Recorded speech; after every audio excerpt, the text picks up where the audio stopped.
Olá, meus amigos de Rondônia. No programa dessa semana, falamos sobre como será possível aproveitar a mão de obra de nossos médicos formados no exterior.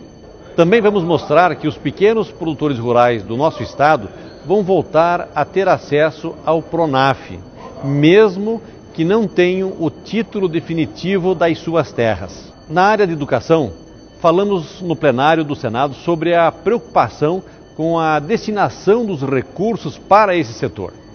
Por isso, vamos ouvir a opinião dos educadores em nosso estado de Rondônia. Acompanhe.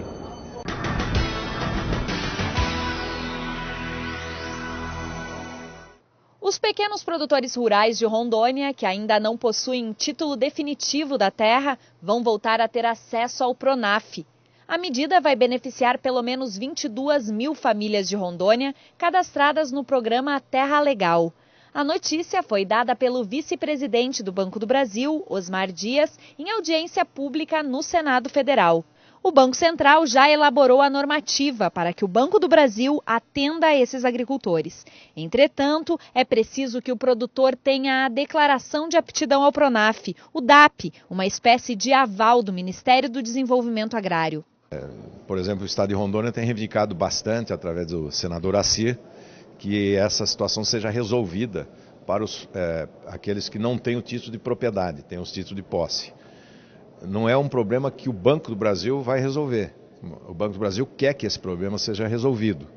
Para isso, é preciso que o Ministério do Desenvolvimento Agrário aceite fornecer a DAP, que é a declaração de aptidão para o PRONAF, para esses poceiros, e com essa DAP ele pode vir ao banco e que terá o financiamento. Eu acredito que esse problema está para ser resolvido, essa reivindicação do senador Assir vai ser atendida, porque nós não podemos, evidentemente, deixar de financiar aqueles que estão na propriedade há mais de 2 anos e estão, portanto, querendo declarar o direito de propriedade através do Terra Legal, mas por uma deficiência de estrutura do Estado, eles não conseguem, não é responsabilidade deles.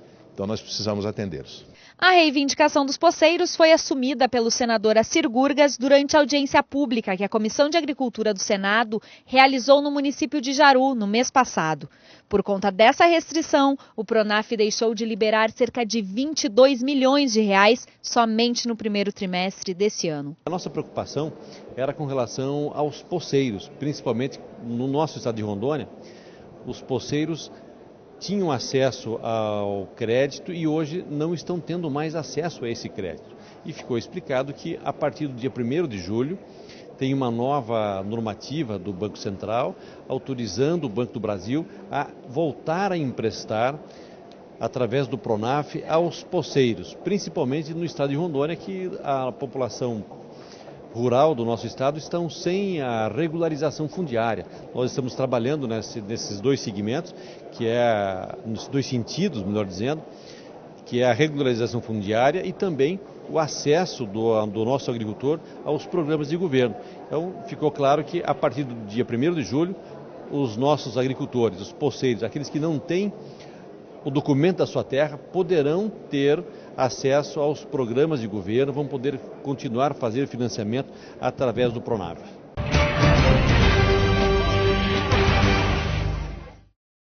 Você sabe por que o senador Assir Gurgas está propondo federalizar a Estrada do Pacarana, essa rodovia que muita gente sequer conhece?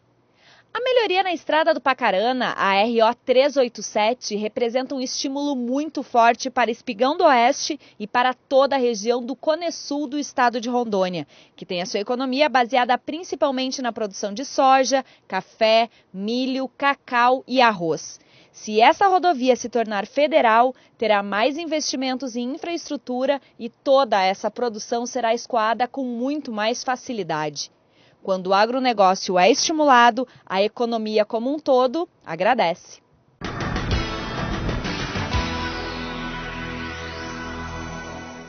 A reforma do aeroporto de Ji-Paraná vai ser tratada como prioridade pela Secretaria de Aviação Civil da Presidência da República. A partir do pleito do senador Assir Gurgas, o projeto de reforma da pista do aeroporto José Coleto foi incluído entre as prioridades do Programa Federal de Auxílio a Aeroportos. As obras contemplam a reconstrução da pista, nas mesmas dimensões da atual, com custo estimado em 14 milhões de reais. O projeto de ampliação da estrutura do aeroporto está sendo tratado dentro do Plano de Investimento em Logística de Aeroportos do Governo Federal, que também prevê melhorias nos aeroportos de Porto Velho, Guajará-Mirim, Ariquemes, Pimenta Bueno, Vilhena e Cacoal. Olha, este é um trabalho que já nós estamos debatendo há vários anos. Nós conseguimos colocar no orçamento da União, está no orçamento, um valor para a restauração da pista do aeroporto de Paraná e do pátio também das aeronaves. É um projeto que foi feito pelo DR, o DR entregou na SAC, na Secretaria de Aviação Civil, e esse projeto está sendo analisado pela SAC para autorizar o governo do estado a fazer a licitação e iniciar essa obra, que é uma obra da maior importância para todo o estado de Rondônia. E assim nós teremos uma malha grande de aeroportos no estado, como o de Vilhena, o de Pimenta Bueno, o de Cacoal, o de Ji-Paraná, nós teremos o de Ariquemes também, o de Porto Velho já está em perfeitas condições e o de Guajará-Mirim, que também o DR vai fazer, já deve ter começado ou estar começando a reforma no aeroporto de Guajará-Mirim. Todos esses aeroportos são importantes para a economia do nosso estado de Rondônia.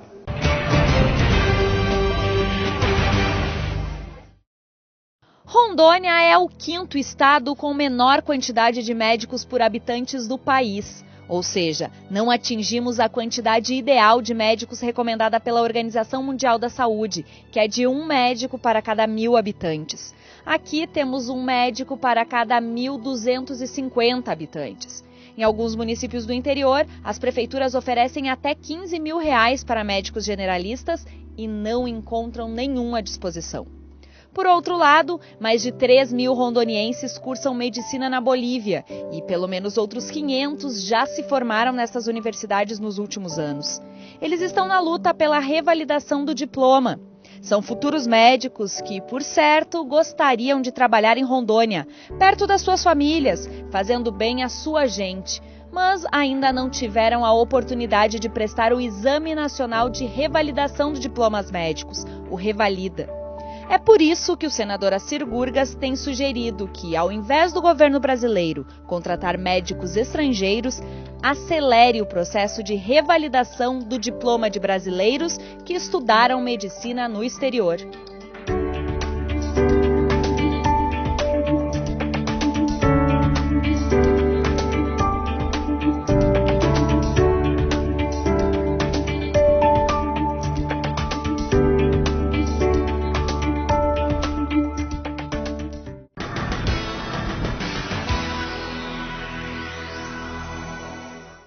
No dia 28 de junho, o senador Assir Gurgas defendeu que o sistema educacional brasileiro precisa ser remodelado para assegurar maior qualidade ao ensino no país. Segundo Assir, com a aprovação da destinação de 75% dos royalties do petróleo para a educação, o setor precisa estar pronto para que não sejam cometidos desperdícios ou investimentos equivocados. Essa medida vem ao encontro aos anseios populares que estão sendo externados por centenas de milhares de brasileiros nas ruas no nosso país nas últimas semanas. Mas é preciso que no momento em que tais recursos possam ser efetivamente utilizados pelo país para essa finalidade, estejamos prontos para alimentar um sistema educacional remodelado para cumprir com uma missão de construir um Brasil melhor. Defendo que um sistema educacional ideal para o Brasil priorize 3 pontos: a federalização do ensino, uma melhor capacitação e valorização dos professores. Ontem eu ouvi diretamente da nossa presidenta Dilma de que nós só vamos ter um ensino melhor se nós valorizarmos mais os nossos professores, se nós conseguirmos aumentar o rendimento, o salário dos professores brasileiros. Isso eu ouvi ontem com muita alegria da nossa presidenta Dilma em uma reunião com os líderes que tivemos ontem à tarde. E a terceira é a aplicação da escola de educação de tempo integral. O senador Cristóvão Buarque, conhecido defensor dos profissionais de educação, destacou a importância da iniciativa de Assir Gurgas de levar o assunto para a pauta do Senado. Ele concorda que o sistema educacional brasileiro precisa de planejamento e de metas diferenciadas do que ocorre na atualidade. Não basta ter o dinheiro. é, sobretudo, preciso saber como aplicá-lo. E não estamos pensando nisso. O próprio PNE, Plano Nacional de Educação, que está propondo 10% do PIB para a educação, não diz como esses 10% serão aplicados. Por isso é importante o seu discurso, e eu gostaria que ele reverberasse, como se diz, repercutisse, para dar um choque de realismo no Brasil, no que se refere aos investimentos em educação. A gente precisa de 450 bilhões para ter um custo de R$9.000 por aluno, o que permitiria pagar mais ou menos o mesmo, R$9.500 ao professor, sem o que a gente não atrai os melhores quadros da sociedade. Para a professora Maria Bília Torres, de Ji-Paraná, é importante que os recursos atendam às necessidades de infraestrutura, oferecendo melhores condições de trabalho para os professores e de aprendizado aos estudantes. Mas nós temos salas não climatizadas, má iluminação, nós temos carteiras que não são tão adequadas para os alunos ficarem 4 horas dentro de uma sala de aula. Nós sabemos de muitas coisas que precisam na escola, a quadra de esporte deveria ser melhor organizada, mas o principal investimento na educação deve ser na formação, na valorização do professor. A professora também afirma que é preciso criar estímulos para a carreira de profissional da educação. Por exemplo, nós temos agora uma turma de Química que forma aqui esse ano, em Paraná, no IFRA, no final desse ano até março, e esses alunos, nós sabemos da carência que a educação tem de professores de Química, e eu não vejo em nenhum deles a vontade de lecionar Química, porque o setor privado vai pagar muito melhor para esses alunos com curso superior em Química do que o próprio Estado. A professora Severino Azevedo Almeida, também de Ji-Paraná, lembra que a capacitação dos professores é fundamental, principalmente no setor de matemática e física, no qual ela atua. Praticamente, na minha opinião, são todas as áreas. Falou em educação, todas precisam de investimento. Mas como a minha área é matemática e física no ensino médio, principalmente, né? Porque a dificuldade é tremenda na aprendizagem desses alunos. A gente já pega alunos no ensino médio com muita dificuldade, desde os conteúdos nas séries iniciais. Para ela, os salários precisam aumentar para gerar melhor qualidade de vida e de trabalho para o educador. Principalmente capacitação de professores, melhoria, né, no meio ambiente de trabalho e principalmente salário do professor.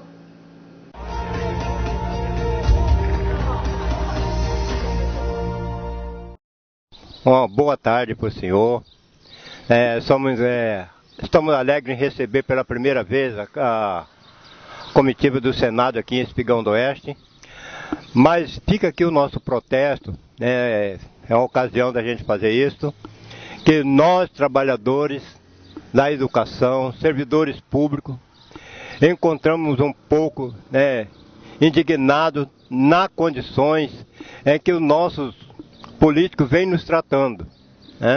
Que na época da eleição todo mundo vem com uma promessa muito boa de melhorar o salário da educação, melhorar o salário do servidor, mas é só de fachada, Quando chega no fim, depois que passa as eleições, nada é feito e a gente fica à mercê, a ver navios aí, porque não acontece nada. O nosso plano de carreira é o caso da educação que está aí em greve, é por causa disso. E eu gostaria de saber do senhor, o que o senhor vai fazer para melhorar, o que vocês podem fazer para melhorar?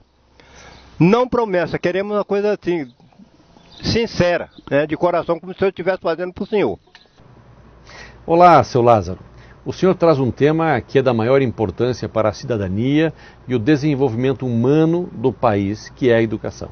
Defendo um sistema educacional para o Brasil que priorize 3 pontos, que são a federalização do ensino, a escola de educação em tempo integral e a capacitação e valorização dos professores e servidores da educação, como os servidores, auxiliares, as merendeiras e os zeladores, assim como o senhor. Estou trabalhando para que esse modelo seja implantado agora, quando aprovamos no Congresso a destinação de 75% dos royalties do petróleo para a educação. Com a federalização do ensino básico, o governo federal vai pagar a maioria dos custos que hoje é pago pelas prefeituras e pelo Estado. E assim podermos aumentar o salário dos professores e de todos os servidores da educação. O programa No Senado com Assir Gurgas encerra aqui.